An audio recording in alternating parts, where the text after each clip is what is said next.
Me right now in this Sunday Morning Futures exclusive to walk us through the process is the chairman of the House Homeland Security Committee, Congressman Mark Green. Mr. Chairman, thanks very much for being here. Thanks, Maria. Well, this really was hard to watch, this testimony by the woman who lost her daughter. You all are out until the end of January. When you get back on January 29th, will you walk us through how you will approach impeaching Alejandro Mayorkas? Yeah, Maria, right now we are assembling articles of impeachment to present to our committee. We'll mark those up in committee very shortly after getting back, and then passing the committee, they'll go to the floor for a vote on the floor. So the vote on the floor you're expecting in early February then? I think it's very soon after. You know, one of our challenges is just the folks that are out for health issues right now. But once those individuals get back, I anticipate a very quick vote on the floor. Bottom line, do you feel you have the votes to impeach Mayorkas? Yes, we have the votes. You have the votes. And are you seeing that as a opening to actually get this done? What happens in the Senate? Do you believe he will actually be out of the job? I certainly hope so, Maria. Look, this guy has subverted the laws passed by Congress, ignoring a co-equal branch of government. It's very clear the law says shall detain, and Mayorkas has done everything not to detain. In fact, he's created systems that what he calls lawful parole, but it's actually totally contradicting the Immigration and Nationality Act that was passed by this Congress. The executive branch executes the laws. Congress writes laws. If a cabinet secretary doesn't believe in those laws, he should run for Congress and come over here and change them. He shouldn't just, like a king, do whatever he wants. And that's basically what Mayorkas has done. And that's why we're going after this impeachment. It's about the Constitution, Maria. It's about the founding principles of our country, separation of power, an executive branch that executes and a legislative branch that writes the laws. He doesn't get to write the laws or pick and choose. Well, I mean, do you find it ironic that suddenly President Biden claims he's been telling everybody for 10 years that the border is not secure? I mean, he just said that. Of course, we know we're 2 days away from New Hampshire and 289 days away from the presidential election. It appears the president is getting religion.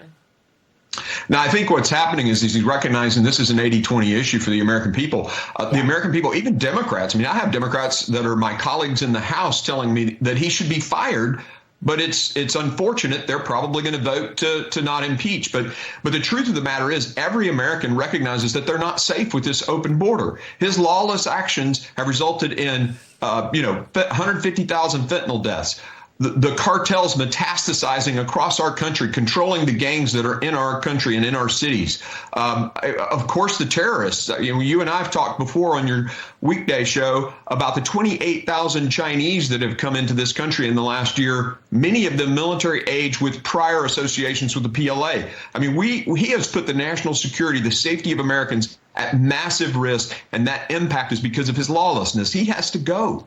Well, we don't even know why they're doing it, why they're coming all over here. Are they being directed by Xi Jinping? I mean, 28,000 Chinese nationals, military-aged men. We may already have written the script of what's about to happen to America. Why?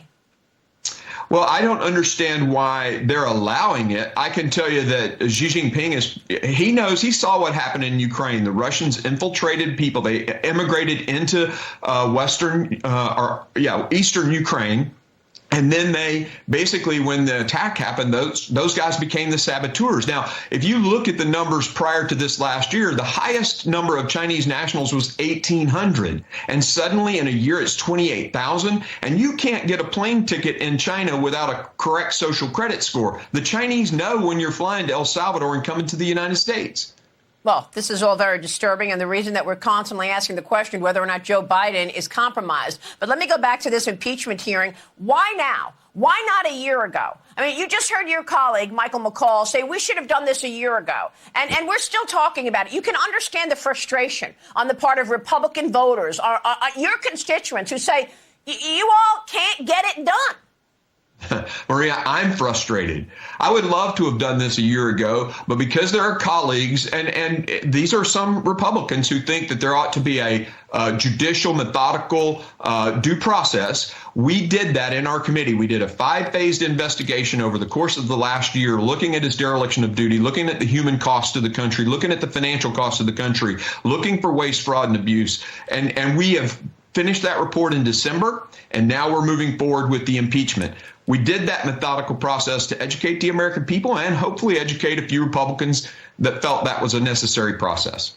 All right, Congressman, we're going to be watching your work. And, of course, those articles of impeachment and the actual impeachment come early February. Thanks very much. We will look to have you back soon, sir. Thank you.